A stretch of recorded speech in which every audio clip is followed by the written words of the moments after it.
우리가 이제 오늘부터 시작하게 되는 창세기 말씀 공부가 어떤 의미가 있는지 또 어떤 방향이 필요한지 오늘 말씀은 이제 1강 말씀이면서 그것을 조금 서론적으로 나누고 은혜를 나누고자 합니다. 창세기는 모든 성경의 기초가 되는 성경입니다. 모든 성경 말씀이 전제로 하고 있는 세계관이 있는데 창세기는 그 세계관을 이제 제시하고 있습니다. 그래서 창세기를 모른 채 다른 성경을 공부하게 되면은 하나님이 성경 전체를 통해서 주시려고 하시는 은혜를 전체적으로 알지 못하고 굉장히 부분적으로 이용할 수밖에 없게 됩니다. 우리가 이번 창세기 말씀을 공부할 때에 하나님께서 저희에게 큰 복을 주시기를 원하고 기도합니다. 하나님의 천지 창조의 토대를 둔 바른 신앙과 세계관을 가지는 우리가 되도록 도우시기를 기도합니다. 이번 창세기를 공부할 때 두 가지를 염두에 두고 공부하고자 합니다. 한 가지는 예수님의 말씀에 따라 창세기가 예수님에 대하여 증거하는 것을 이번에는 좀 더 주목하며 배우고자 하는 것입니다. 예수님은 요한복음 5장 39절에서 창세기를 포함하는 성경에 대해 너희가 성경에서 영생을 얻는 줄 생각하고 성경을 연구하거니와 이 성경이 곧 내게 대하여 증언하는 것이니라고 하셨기 때문입니다. 창세기도 예수님에 대하여 증거하기 위하여 기록된 성경이라는 것을 우리가 항상 잊지 않아야 됩니다. 또 한 가지는 창세기 말씀을 처음 들었던 이스라엘 백성에게 하나님께서 알려주고자 하셨던 것을 좀 더 주목하며 배우고자 하는 것입니다. 그것을 알 때에 우리도 창세기가 말하고 있는 범위 안에서 오늘의 우리를 위하여 하나님이 알려주시려는 것을 배우고 은혜를 누릴 수 있기 때문입니다. 사실 오늘의 우리는 과학의 시대를 살면서 과학이 제기하는 질문에 대해 창세기에서 답을 얻고자 할 수도 있습니다. 과연 창세기는 하나님이 3,500년 전에 이스라엘 백성에게 말씀을 주실 때에 3,500년 후에 우리가 과학에 대해서 가진 질문을 할 때에 대답하기 위해서 목적을 두고 기록되었을까요? 그렇지 않을 것입니다. 그래서 창세기는 그런 질문에 대해 알려주는 부분도 있지만 전혀 관심도 없고 알려주지 않는 부분도 있습니다. 본래 그것을 목적으로 기록되지 않았기 때문입니다. 그래서 우리는 창세기를 공부할 때에 우리 시대에 우리만이 가질 수 있는 질문으로 대답을 막 강요하지 않는 것이 중요합니다. 우리가 국어 시간이나 역사 시간에 과학적인 질문을 막 하면은 선생님이 대답을 할 수가 없지 않겠습니까? 비슷한 것입니다. 창세기는 누가 누구에게 무엇을 알려주기 위해 기록한 하나님의 말씀입니까? 물론 창세기 내용 속에는 오늘날의 책들처럼 저자 누구, 책의 내용이나 선 목적은 무엇이라는 서문이 없습니다. 그렇기 때문에 우리는 역사적으로 이 책을 사용해 온 이스라엘 백성들과 기독교 교회의 역사가 알려주는 범위 안에서밖에 알 수가 없습니다. 창세기는 언급이 없지만 출애굽기 17장 14절, 민수기 33장 2절, 신명기 31장 등에는 하나님께서 모세에게 하나님이 섭리하신 사건이나 하나님이 주신 말씀을 책에 기록하라고 명하시는 내용이 나옵니다. 그래서 창세기에서부터 신명기에 이르는 5권의 구약 성경에 대해 이스라엘 백성들은 모세가 쓴 책들로 당연히 알고 있었습니다. 그들은 창세기, 출애굽기, 레위기, 민수기, 신명기, 구약 성경의 첫 5권을 모세가 썼다고 해서 모세오경이라고 불렀고 그 내용이 율법을 담고 있다고 해서 토라, 율법서라고 불렀습니다. 예수님께서도 이 성경들을 모세가 쓴 글이라고 말씀하셨습니다. 모세는 창세기에 나오는 아브라함의 후손이 애굽에서 노예 백성이 되었을 때 애굽에서 구원하는 일을 감당한 하나님의 종입니다. 이스라엘 백성들은 애굽에서 나온 후 40년 광야 시대를 거쳐 약속의 땅 가나안에 들어가는 것을 눈앞에 두고 있었습니다. 모세는 이런 이스라엘 백성을 위하여 그동안 하나님이 주신 말씀과 하나님의 인도하심 속에서 겪었던 사건들을 모세 오경에 기록하였습니다. 이는 이스라엘 백성들이 가나안 땅에 들어간 이후에도 하나님의 말씀을 따라 살도록 하고자 함이었습니다. 이스라엘 백성들이 출애굽 세대들, 또 출애굽 광야에서 태어난 세대들은 하나님이 행하시는 사건을 직접 보고 하나님이 주시는 말씀들을 직접 들었지만, 모세를 통해서 들었지만, 이제 가나안 땅에 들어가서 이스라엘 백성들이 정착할 때 그들의 후대들은 이것을 알지 못하기 쉽습니다. 그래서 하나님은 말씀을 통해서 이것을 알게 하고자 하셨습니다. 그들이 이 말씀을 읽고 공부하는 가운데 오직 하나님 외에 다른 신을 두지 않고 하나님만을 숨기는 백성이 되도록 돕고자 하셨습니다. 이를 위해서는 하나님을 잘 아는 것이 필요하고 모세 오경의 말씀이 이것을 가능하게 할 것이기 때문이었습니다. 이렇게 하나님의 백성이 하나님을 알면 어떻게 됩니까? 인생의 힘들고 두려운 여러 상황 속에서도 하나님을 믿고 의지함으로 위로를 받을 수 있습니다. 우리도 이런 창세기 말씀 공부를 통해 하나님을 더 잘 알게 되고 이로 말미암아 우리의 믿음이 더 견고해지고 힘든 현실에서 위로와 소망을 얻을 수 있기를 기도합니다. 그러면 오늘 창세기의 첫 번째 말씀은 우리에게 무엇을 알려주고 있습니까? 1절을 보겠습니다. 1절을 우리가 다시 한번 암송해 볼까요? 네, 시작. 태초에 하나님이 천지를 창조하시니라. 태초에는 처음에를 뜻합니다. 아무것도 없던 데서 모든 것이 있게 된 가장 처음을 말합니다. 그때에는 오직 하나님 곧 신만이 있었습니다. 이때의 신은 단지 사람보다 뛰어난 능력을 가진 존재를 말하지 않습니다. 우리가 이 시대 사람들이 신이라고 할 때 그런 뜻이 아닙니다. 참된 의미의 신은 만들어진 존재, 피조물이 아닌 존재를 말합니다. 만드는 존재가 아니고 피조물이 아닌 존재를 말합니다. 그러면서 신 자신 외의 모든 것을 있게 한 창조주를 말합니다. 이런 신은 오직 유일할 수밖에 없습니다. 성경이 말하는 하나님은 바로 이런 신이시라는 뜻입니다. 그러므로 하나님 외의 신이라고 불리는 모든 것은 신이 아닙니다. 신이 아닌 것을 사람들이 신이라고 부르거나 없는 신을 사람들이 지어낸 것에 지나지 않는다는 뜻입니다. 하나님 외에 참되신 하나님 외에 신은 없다는 뜻입니다. 하나님은 출애굽기 3장 14절에서 모세가 이름을 묻자 나는 스스로 있는 자라고 하셨습니다. 하나님은 출애굽기 3장 16절에 뒤이어서 자기 이름을 여호와라고 하셨습니다. 그러니까 나는 스스로 있는 자라는 히브리어 단어는 세 단어인데 에흐예, 아쉐르, 에흐예인데 하나님은 이 말씀을 줄여서 자신의 이름을 여호와라고 하셨다는 뜻입니다.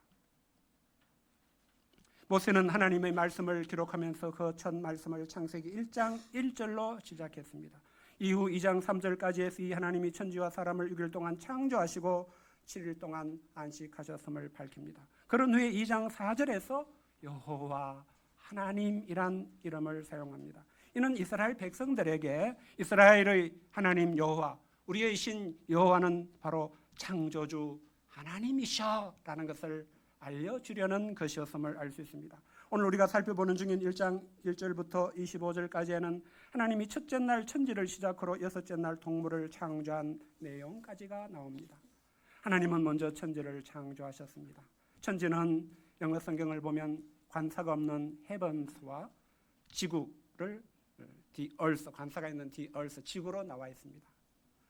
이는 우주 공간과 지구를 말합니다. 우주 공간에 오늘날 있는 천체들은 넷째 날에 창조가 되었음을 밝히고 있습니다. 2절 전반절을 보면 처음에 창조된 지구는 혼돈하고 공허하며 흑암이 깊음 위에 있었습니다. 혼돈하고 공허하다는 우리말 번역은 자칫 뒤죽박죽 상태를 있게 떠올리게 되기 쉽지만 그런 뜻은 아닙니다. 아직 각각의 만물이 창조되기 전이라서 텅 비어 있는 상태, 구체적인 창조물은 아무것도 없는 상태를 표현하는 것입니다. 빛도 창조가 되지 않았고 다만 깊은 물이 지구를 덮고 있는 상태를 말합니다. 지금 지구의 표면을 평평하게 만들면 지구상에 존재하는 바닷물은 지구를 2700m 깊이로 덮을 수 있다고 합니다. 하나님이 태초에 창조하신 지구가 바로 이런 상태에 있었다라는 것을 알 수 있습니다. 이런 가운데 2절 하반절을 보면 하나님의 영은 수면 위에 운행하셨습니다. 하나님의 영은 우리가 신약 성경을 통해 알게 된 삼위일체 하나님 중에 성령 하나님을 뜻합니다. 삼위일체 하나님 중에 또 한 분은 우리가 아는 대로 성자 하나님 우리 주 예수 그리스도이십니다. 비록 창세기 1장이 분명하게 자세하게 표현하고 있지는 않지만 2절 하반절에서 우리는 하나님이 태초에 천지를 창조하실 때에 성령 하나님이 창조 역사에 함께 하셨음을 알 수 있습니다. 이렇게 말할 때 창세기 1장 1절의 하나님은 성부 하나님을 삼위일체 하나님을 대표하는 하나님으로 부른다는 것을 알 수 있습니다. 창세기 1장은 구체적으로 말하는 것이 여기에 대해서 구체적으로 말하는 것은 없습니다. 이 말씀을 죄송합니다. 그렇다면 이제 성부도 나오고 성자도 나왔는데 성령도 나왔는데 성자 하나님 예수님은 이때 뭘 하고 계셨을까요? 창세기 1장은 이 점을 구체적으로 말하지는 않습니다. 당시 이 말씀을 듣는 이스라엘 백성들에게는 아직 이런 것까지 자세히 말할 필요가 없었을 것입니다. 그러나 신약 성경을 보면 예수님께서는 성자 하나님으로서 태초의 창조에 함께 하셨습니다. 요한복음 1장 1절에서 3절은 태초에 말씀이 계셨고 이 말씀도 하나님이시고 성부 하나님과 함께 계셨고 만물은 그로 말미암아 지은 바 되었다고 말씀합니다. 또 골로새서 1장 16절에서도 만물이 그 곧 아들에게서 창조되었다고 말씀합니다.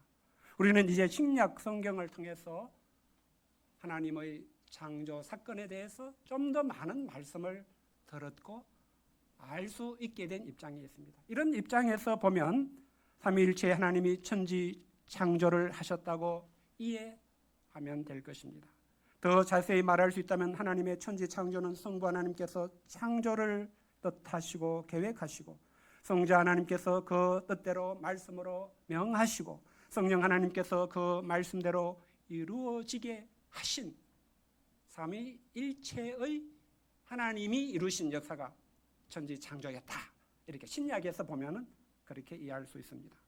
정리하면 하나님은 지구를 깊은 물이 덮고 있는 재료의 상태로 창조하셨고 하나님의 영이 창조에 함께하고 계셨습니다. 이런 가운데 3절을 보면 하나님이 이르시되 빛이 있으라 하시고 빛이 창조되었고 빛이 하나님 보시기에 좋았습니다.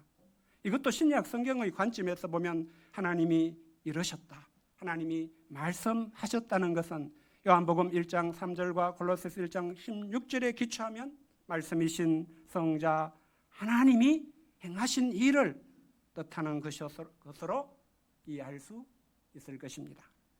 이때의 빛은 과학적으로는 전자기파라고 한답니다. 전자기파로 존재하는 본질적인 빛을 뜻합니다. 넷째 날 창조된 발광체들은 이런 빛을 발생하게 하고 활용할 수 있게 하는 그런 저장 장치나 수단이라고 할 수 있겠습니다. 하나님은 창조한 빛을 낮이라 부르시고 어둠을 밤이라 부르셨습니다. 그러므로서 저녁이 되고 아침이 되었고 이는 첫째 날이었습니다. 정리하면 하나님이 첫째 날 창조한 것은 우주 공간, 깊은 물이 덮고 있는 지구, 그리고 빛이었다라고 할 수 있습니다. 6절부터 8절은 하나님이 둘째 날 물 가운데 공창이 있어 물과 물로 나뉘게 하시고 공창을 창조하신 사건입니다. 하나님이 공창 아래의 물과 공창 위의 물로 나누게 하시니 그대로 되었습니다. 이 공창은 1차적으로는 우리가 아는 지구의 대기권을 말합니다. 하나님은 둘째 날은 공창을 창조하심으로 앞으로 지구에 창조될 모든 생명들의 보호를 준비하셨습니다. 그런데 하나님은 공창을 하늘이라 부르셨고 저녁이 되고 아침이 되니는 둘째 날이었습니다. 여기서 하늘이라는 단어는 1절에 천지라고 할 때 헤븐스와 똑같은 토시 하나 다르지 않는 헤븐스라는 똑같은 단어가 쓰였습니다. 이 단어는 복수형으로 되어 있습니다. 번역하면 하늘들입니다. 왜 이런 표현을 썼을까요? 아마도 하늘이 우리가 아는 대기권인 하늘, 우주 공간인 하늘, 영이신 하나님이 계신 또 다른 차원의 하늘까지 있기 때문에 헤븐스, 샤마임이라는 복수형을 썼던 것으로 이해할 수 있습니다. 9절부터 13절은 하나님이 셋째 날 땅과 바다를 만드시고 땅의 각종 식물을 창조하신 이야기입니다. 하나님이 이르시되 깊은 물이 덮고 있는 지구에게 천하의 물이 한 곳으로 모이고 묻이 드러나라 하시니 그대로 되었습니다. 하나님이 묻을 땅이라 부르시고 모인 물을 바다로 부르시니 하나님이 보시기에 좋았습니다. 하나님이 이르시되 땅은 풀과 씨 맺는 채소와 각기 종류대로 열매 맺는 나무를 내라 하시니 그대로 되었습니다. 땅이 풀과 각기 종류대로 씨 맺는 채소와 각기 종류대로 씨 가진 열매 맺는 나무를 내었고 하나님이 보시기에 좋았습니다. 저녁이 되고 아침이 되니 이는 셋째 날이었습니다. 하나님은 셋째 날 이처럼 지구의 생물들을 창조하기 위한 장소로 땅과 바다를 준비하셨습니다. 또한 땅에는 식물들을 만드심으로 동물들을 위한 환경을 준비하신 것을 볼 수 있습니다. 14절부터 19절은 넷째 날 하늘의 궁창에 광명체들을 창조하신 이야기입니다. 하나님이 이르시되 하늘의 궁창에 광명체들이 있어 낮과 밤을 나뉘게 하고 그것들로 징조와 계절과 날과 해를 이루게 하라고 하셨습니다. 또 광명체들이 하늘의 궁창에서 땅을 비출하시니 그대로 되었습니다. 하나님이 두 큰 광명체를 만드사 큰 광명체로 낮을 주관하게 하시고 작은 광명체로 밤을 주관하게 하셨습니다. 하나님은 모세에게 해와 달이라고 이름을 부르게 하지 않고 그저 빛을 내는 그것들 이렇게 말씀하라고 하셨습니다. 또 별들을 만드시고 그것들을 하늘의 궁창에 두어 땅에 비치게 하시며 낮과 밤을 주관하게 하시고 빛과 어둠을 나뉘게 하시니 하나님 보시기에 좋았습니다. 저녁이 되고 아침이 되니 이는 넷째 날이었습니다. 모세가 이스라엘 백성들에게 하나님 행하신 천지 창조에 대해 이야기해 주던 그 당시 이방 백성들은 해와 달이나 별을 신으로 숭배하는 시대였습니다. 그러나 하나님은 그런 것은 신이 아니야 라고 말씀하십니다. 그것들은 하나님이 앞으로 지으실 사람을 위해 시간을 알리는 역할, 땅에 비추는 역할을 하도록 낮과 밤, 빛과 어둠을 나누는 역할을 맡기고자 만드신 내가 만든 피조물이야 라고 말씀하십니다. 사람들이 신이라고 하며 두려워하는 것들이 사람을 주관하는 것이 아닙니다. 오히려 하나님이 그런 것들을 만드셨고 주관하신다는 것을 처음부터 알려주셨습니다. 이건 하나님의 백성들만이 알 수 있는 특권입니다. 우리가 우리의 운명을 주관할 수 있는 것이 무엇인가를 바르게 아는 것은 매우 중요합니다. 우리는 우리의 운명을 주관할 수 있다고 여기는 것들을 두려워할 수밖에 없습니다. 우리는 연약하고 한계적인 피조물이기 때문입니다. 그래서 우리는 그런 것에 매이고 그런 것에 굴복할 때가 있습니다. 그러나 이스라엘 백성에게 하나님이 알려주셨듯이 사람들이 신이라고 하는 그 어떤 것들도 사람을 주관하지 못합니다. 오직 창조주이신 하나님만이 절대 주권으로 모든 피조물을 주관하시고 사람도 주관하실 수 있으십니다. 그래서 예수님은 이 진리를 기초로 제자들에게 말씀하셨습니다. 몸은 죽여도 영혼은 능히 죽이지 못하는 것들을 두려워하지 말고 오직 몸과 영혼을 능히 지옥에 멸하실 수 있는 이를 두려워하라. 우리는 누가 권력과 힘을 가지고 나를 죽이고자 하면 두려워할 수 있겠지만 그런 것들은 두려워하지 말라고 하셨습니다. 우리도 창세기 말씀을 통해서 오직 하나님이 모든 것을 주관하시고 하나님이 나의 모든 운명도 주관하시는 분이심을 깊이 받아들일 수 있기를 기도합니다. 20절부터 23절은 하나님이 넷째 날 물에 사는 모든 생물과 하늘의 궁창에 사는 모든 새를 창조하신 이야기입니다. 하나님이 이르시되 물들은 생물을 번성하게 하라. 땅의 하늘의 궁창에는 새가 나르라 하셨습니다. 하나님이 큰 바다 짐승들과 물에서 번성하여 움직이는 모든 생물을 그 종류대로 날개 있는 모든 새를 그 종류대로 창조하시니 하나님 보시기에 좋았습니다. 하나님이 그들에게 복을 주시며 이르시되 생육하고 번성하여 여러 바닷물에 충만하라. 새들도 땅에 번성하라 하셨습니다.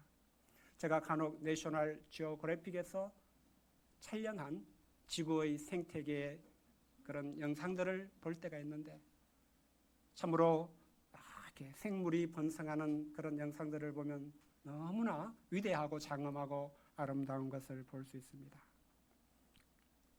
저녁이 되고 아침이 되었는데 이는 다섯째 날이었습니다. 우리는 여기서 하나님이 사람을 창조하셨을 때도 말씀하시는 것인 복을 주셨다는 것, 생육하고 번성하여 충만하라는 것을 볼 수가 있습니다. 이 말씀들이 기본적으로 뜻하는 것이 무엇일까요? 오랫동안 이 말씀들을 사람에게 적용할 때 하나님이 명령하시고 사명을 주신 것으로 많이 이해해 왔습니다. 그러나 최근의 학자들은 이 말씀은 하나님께서 복을 주심으로 생육하고 번성하여 충만하게 되게 할 것이라는 뜻으로 주신 말씀으로 이해하는 것이 맞겠다고 설명하는 것을 보고 있습니다. 이를 통해 이스라엘 백성에게는 하나님이 그 만드신 모든 생물이 살 수 있도록 모든 은혜를 주시는 분이심을 알게 하시는 것입니다. 예수님께서는 마태복음 6장에서 공중의 새들을 말씀하시면서 저들은 자기들이 먹을 곡식을 기르지도 않고 가꾸지도 않는데 천부께서 먹이시지 않느냐라고 말씀하신 그대로입니다.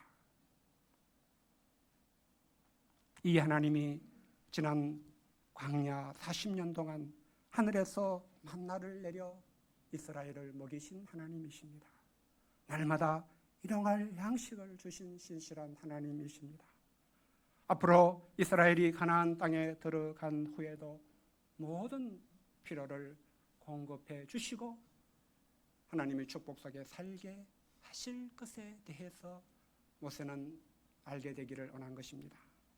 이제 오늘 본문에서 마지막으로 24, 25절을 보겠습니다. 여기에는 하나님이 여섯째 날 땅의 생물들을 창조하신 이야기가 나옵니다. 하나님이 이르시되 땅은 생물을 그 종류대로 내되 가축과 기는 것과 땅의 짐승을 종류대로 내라 하시니 그대로 되었습니다. 하나님이 땅의 짐승을 그 종류대로 가축을 그 종류대로 땅에 기는 모든 것을 그 종류대로 만드시니 하나님이 보시기에 좋았습니다. 여섯째 날의 창조는 이것이 끝은 아님을 알고 있습니다. 분량상 우리가 다음 주일에 나누어 살펴보게 될 사람 창조까지로 끝이 나게 될 것입니다. 우리는 앞에서 모세가 처음 창세기에 이 말씀을 전해줄 때 그것은 이스라엘 백성들에게 이스라엘의 하나님이신 여호와가 어떤 분이신지 알려주기 위함이었음을 주목한 바 있습니다. 그런 점에서 오늘 본문의 창조 사건이 알려주는 하나님은 어떤 분이십니까? 모세는 하나님이 천지를 창조했다고 하면서 자꾸 몇 번이고 반복해서 말하고 있는 것이 있음을 볼 수 있습니다. 모세는 뭔가 하나님이 정말 이런 분이셔, 이런 하나님이신 것을 우리가 잊어버리면 안 돼, 이렇게 말하는 것을 볼 수가 있습니다. 크게 두 가지 말인데 하나는 하나님이 이르시되 그대로 되니라는 말씀이 반복되고 있고, 하나는 하나님이 보시기에 좋았다라는 말씀을 반복하는 것을 볼 수가 있습니다. 또한 말로는 반복하지 않지만 하나님이 하신 일의 특징으로 반복하는 것도 있음을 볼 수가 있습니다. 모세는 이것을 통해서 이스라엘 백성들에게 하나님이 어떤 분이시라고 정말 알려주고 싶은 걸까요? 첫째는 하나님은 말씀하시면 그대로 되게 하실 수 있는 하나님, 한마디로 강력한 주권자이신 하나님이십니다. 모세는 1장에서 10번이나 하나님이 이르시되 그대로 되니라는 말씀을 반복했습니다. 이를 통해 하나님에 대해 알려주고자 한 것은 다른 것이 아니었습니다. 이스라엘은 자신의 힘으로 어떻게 할 수 없는 여러 가지들, 자신들을 주관하고 해칠 것 같은 세력들을 두려워하였습니다. 그들은 애굽의 바로를 두려워했었고 앞으로 들어가야 할 가나안 땅의 여러 이방 민족을 두려워했습니다. 이스라엘 백성들이 보기에 그들은 자신들보다 크고 강한 민족들이었습니다. 그 시대는 그들이 한 민족이 강한 것은 그들의 신이 강하기 때문으로 여겨졌습니다. 이스라엘은 속으로 그들의 신에 대한 두려움이 있었을 것입니다. 오늘도 마찬가지입니다. 사람들은 자신보다 강해 보이는 것들, 자신을 주관할 수 있어 보이는 세력들, 자신의 힘으로 해결하기 어려워 보이는 문제들이 닥칠 것들을 두려워합니다. 벌써 몇 년 전의 문화체육관광부의 통계인데 제가 이렇게 모아놓은 자료를 찾아보니까 한 7, 8년 전의 통계에 우리나라의 기독교, 천주교, 불교라는 3대 종교의 성직자 수를 보았습니다. 기독교 14만 5천 명, 천주교 1만 5천 명, 불교 4만 5천 명 정도라고 하였습니다. 기독교를 합하면 천주교까지 한 16만 명 정도의 성직자가 있다고 합니다. 그런데 이에 비해 무당, 대한경신연합회가 자기들이 이제 밝히는 무당의 숫자, 또 한국 역술인 협회가 밝히는 역술인의 숫자는 그들은 회원 가입한 숫자 플러스 자기들이 이렇게 있을 것이라고 추정할 수밖에 없는 사람들이 더 있다고 하면서 제시한 숫자가 합하면 100만 명이었습니다. 우리나라에 한 7, 8년 전에 통계에 100만 명의 무당과 역술인, 구슬하는 그런 무당들과 점을 치는 그런 역술인들이 100만 명이 있다고 합니다. 교회가 많다고 하지만 교회는 그런 무당의 신당이나 점집에 비하면 아무것도 아닙니다. 이는 무엇을 말합니까? 이 땅에 얼마나 많은 사람들이 이런 무당들의 영향을 받고 있는가를 말하는 것입니다. 보이지 않게. 이들은 주로 사람들에게 질병이나 재수 등으로 두려움을 심는 일을 합니다. 그리고 그 두려움에서 벗어나려면 구슬을 해야 된다. 이런 비방을 해야 된다. 이렇게 하면서 계획을 요구하는 것을 많이 볼 수가 있습니다. 물론 참된 신자로서 우리는 이들이 심는 그런 두려움이 없을 것입니다. 그러나 우리 각자에게도 속으로 두려워하는 것이 있을 수 있습니다. 우리 자신의 연약함을 알기 때문에. 저를 비롯해 나이 들어가는 분들은 건강이나 노후 준비를 두려워할 수 있습니다. 청년들은 부모 세대보다 사회적으로나 경제적으로 더 잘 살 수 없을 것 같은, 내 인생은 더 어려울 것만 같은 것에 대한 두려움이 있다고 들었습니다. 또한 우리는 교회의 현재와 앞날의 여러 일들에 대해 두려움을 가지고 있을 수 있습니다. 그러나 오늘 말씀은 이스라엘에게 또 우리에게 무엇을 가르쳐 줍니까? 우리에게는 하나님이 계셔. 우리의 하나님은 천지를 창조하신 창조주이셔. 이렇게 우리에게 알려주십니다. 하나님은 말씀하시면 그대로 되게 하시는 하나님이십니다. 하나님은 말씀하신 것을 반드시 이루시는 하나님이십니다. 이 하나님 모든 것을 주관하시는 강력한 절대 주권자이십니다. 이 하나님이 우리와 함께 해주실 것입니다. 이 하나님이 우리를 인도하시고 돌보아 주실 것입니다. 우리가 할 일이 있다면 두려워하는 모든 문제를 스스로 다 책임지고 감당하는 것이 아닙니다. 이 하나님을 믿고 순종하는 것입니다. 이 하나님이 우리에게 각자에게 하시는 말씀을 듣고 그 말씀에 따라 내가 할 수 있는 것을 하면서 사는 것. 한마디로 믿음으로 사는 것입니다. 하나님을 경외하며 살고 어떤 상황에서도 하나님을 업신여기지 않고 사는 것입니다. 시간이 걸릴지 모르지만 하나님은 하나님을 경외하며 하나님 믿고 순종하는 그런 사람에게 반드시 복을 주시는 하나님이심을 믿습니다. 지난주에 더 부활여회가 다 같이 기뻐했다고 들었습니다. 우리 혁재 목사님이 원주 생활을 청산하고 건국대에 이제 학사지도 교수직을 무기계약직으로 얻었기 때문에, 또 지난주에 캄보디아의 이요셉 선교사님이 저에게 목사님 기뻐해 주세요. 제가 드디어 최고의 직장을 얻었습니다. 자기가 캄보디아에 간지 15년 이래로 최고로 급여를 많이 받는 우정대학교 행정과장직을 채용이 되었다. 너무 기뻐하는 연락을 해왔습니다. 시간이 걸렸습니다. 하나님을 믿는다고 금방 마음이 평안해지고 삶의 모든 축복이 임하는 식의 은혜가 임한 것은 아니었지만 하나님 업신여기지 않고 하나님을 경외하고 하나님 말씀을 붙잡고 하나님이 나를 두신 자리에서 믿음으로 살고자 할 때에 하나님 때가 되면 은혜 주시는 하나님이심을 우리는 배울 수 있습니다. 우리는 그 무엇도 그 어떤 일도 우리를 주관하지 못하고 오직 하나님이 그 모든 것을 주관하시고 하나님 말이 우리를 주관하실 것을 믿고 하나님을 믿고 맡기며 살아갈 수 있기를 기도합니다. 이런 우리에게 하나님은 어떤 분이 되어주십니까? 둘째는 하나님은 그 창조하신 것을 보시고 좋았다고 하시는 하나님, 한마디로 하시는 모든 일이 선하신 하나님이십니다. 모세는 창세기 1장에서 하나님이 보시기에 좋았다라는 말을 7번이나 반복했습니다. 이스라엘 사람들에게 숫자 하나하나에는 의미가 있어요. 사실은 10은 완전한 충만한 숫자입니다. 7은 또 완전한 숫자입니다. 이를 통해 창조의 사건이 알려주는 하나님은 좋으신 하나님, 그 하시는 모든 일이 선하신 하나님이심을 제발 알면 좋겠다고 하는 것입니다. 좋았다는 단어는 히브리어로 토보입니다. 토보는 모든 면에서 좋은 것, 사람에게 참으로 유익하여 선한 것을 뜻하는 단어입니다. 우리에게 해로운 것은 1도 없다는 뜻의 단어가 토보입니다. 우리는 세상을 살면서 좋은 무엇을 많이 알고 있을 것입니다. 돈이 좋습니다. 나는 돈이 좋아. 공감하죠? 돈 싫어하는 사람 못 봤어요.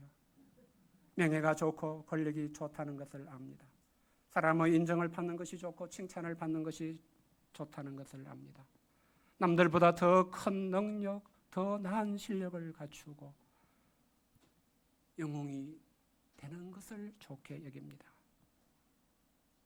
내 자리가 어디든지 내 원대로, 내 뜻대로 할 수 있는 것을 좋게 여깁니다. 애들을 키워보면 한 3, 4살 자식이 생길 때부터 내가 할 거야. 내 마음이야. 이렇게 하는 것을 볼 수 있지 않습니까? 사람들은 이런 좋은 것을 추구합니다. 지난주 말씀에서 김 루카스 선교사는 이를 위해 사람들은 물불을 가리지 않고 아이, 마이, 미, 마인의 행동 양식으로 산다고 했습니다. 그러나 우리가 아는 것이 무엇입니까? 좋은 것이 다 좋은 것은 아니다는 것입니다. 세상의 좋은 것일수록 그걸 가지고자 하는 사람을 해치는 무서운 독소를 동시에 가지고 있다는 것입니다. 돈이 그렇고 권력이 그렇고 아이, 마이, 미, 마인의 자기 중심성으로 세상 영웅이 되는 것도 그렇습니다. 제가 볼 때 그런 좋은 것들의 근본 문제는 하나같이 하나님 앞에서 사람을 교만하게 하고 병들게 하는 것입니다. 그런 것은 오히려 하나님을 믿고 순종하지 못하게 하고 하나님께 영광 돌리지 못하게 한다는 것입니다. 그저 헛되고 헛된 자기 영광을 구하게 만들 뿐입니다. 그래서 세상의 좋은 것을 추구하는 사람은 반드시 죽고 죽게 됩니다.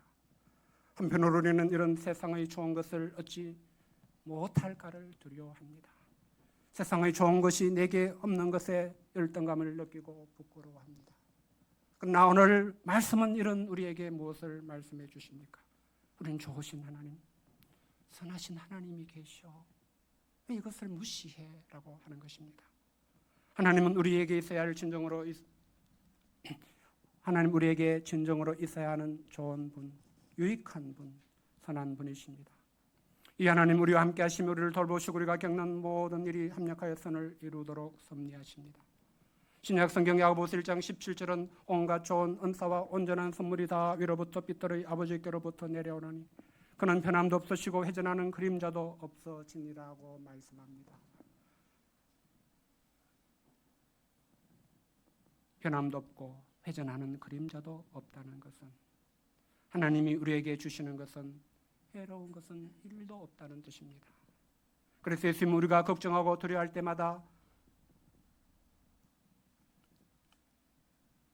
우리에게 말씀하십니다. 내게는 사람들이 좋게 여기는 것이 별로 없다는 생각으로 우울해지고 자존감이 낮아질 때마다 말씀해 주십니다. 우리에게는 좋으신 하나님, 그 하시는 모든 일이 선하신 하나님이 있는 것을 왜 생각하지 않느냐? 선하신 하나님이 우리 아버지시란다. 우리에게 모든 좋은 것을 때가 되면 주시고자 예비하고 계신단다. 예수님 이렇게 말씀하십니다. 그래서 예수님은 제자들을 도우실 때에 항상 가르쳐주고 싶은 것이 있었습니다. 나는 아버지 하나님을 믿는다. 너희도 아버지이신 하나님을 같이 잘 믿자. 이것이 제자들에게 꼭 알려주고 싶었던 것이었습니다. 저와 여러분이 꼭 귀담아 듣고 마음에 두어야 할 말씀일 것입니다. 예수님은 하나님을 믿기 때문에 십자가에 죽는 일도 끝까지 순종하셨습니다. 하나님은 이 예수님을 통해 우리를 죄와 죽음에서 구원하셨고 예수님을 지극히 높이셨습니다. 모든 이름 위에 뛰어난 이름을 주셨습니다. 그러므로 우리는 오늘 말씀을 통해 좋으신 하나님, 선하신 하나님이 우리의 하나님이심을 깊이 영접할 수 있기를 기도합니다. 좋으신 하나님, 좋으신 하나님, 참 좋으신 나의 하나님. 우리의 마음에 이 찬송이 항상 울려 나올 수 있기를 기도합니다. 셋째는 하나님은 창조를 통해서 질서를 세우시는 일을 하신 질서의 하나님이십니다. 하나님이 첫째 날 우주공간과 물로 덮인 지구를 창조하신 후 그 다음에 모든 만물을 창조하실 때 반복하신 일이 무엇이었습니까? 하나님은 질서를 세우셨습니다. 이를 위해 이름을 주시고 자리를 정하시고 역할을 맡기셨습니다. 빛이 그러했고 궁창이 그러했고 땅과 바다가 그러했습니다. 식물이 그러했고 하늘의 광명체들도 땅의 모든 생물들도 그러했습니다. 태양은 오늘도 하나님이 세우신 질서에 순종해서 하나님이 두신 자리에서 하나님이 맡기신 역할을 위해서 1분 1초도 1m의 오차도 없이 자기 자리를 지킵니다. 그래서 우리가 삽니다.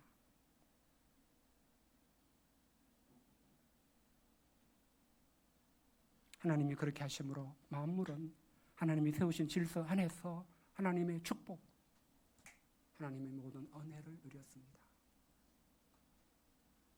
하나님의 영광을 드러내게 되었습니다. 우리가 믿고 섬기는 하나님, 우리가 믿고 순종해야 되는 하나님은 어떤 분이십니까? 질서의 하나님이십니다.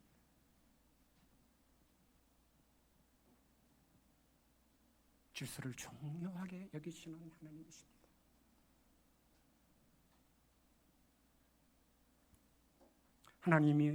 하나님의 모든 말씀은 그 속에 질서를 담고 있습니다. 하나님은 모든 일에서 선을 정하시고 선을 지키라고 하십니다. 하나님이 정하신 선은 물고기에게는 물과 같아서 물고기가 물 안에서 생명과 자유를 누리듯이 하나님의 질서 안에서 우리는 진정으로 생명과 존재를 누리고 향유할 수 있습니다. 이 하나님은 신약 시대에는 교회를 세우실 때에 질서를 주신 하나님이십니다. 교회는 그 누구의 것도 아닙니다. 교회는 하나님의 것이고 교회의 대장은 머리이신 예수님이십니다. 모든 신자들은 몸된 교회의 지체입니다. 모든 지체는 우리 몸의 경우와 같이 자기만의 역할이 있습니다.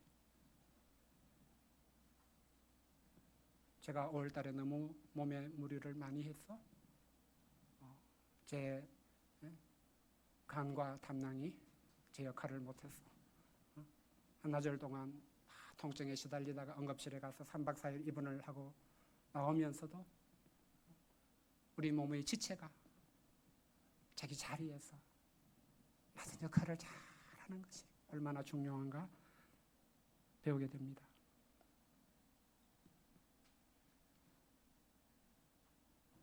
우리 몸의 지체들은 역할을 하되 결코 자기를 위하지 않습니다. 몸 전체를 위합니다.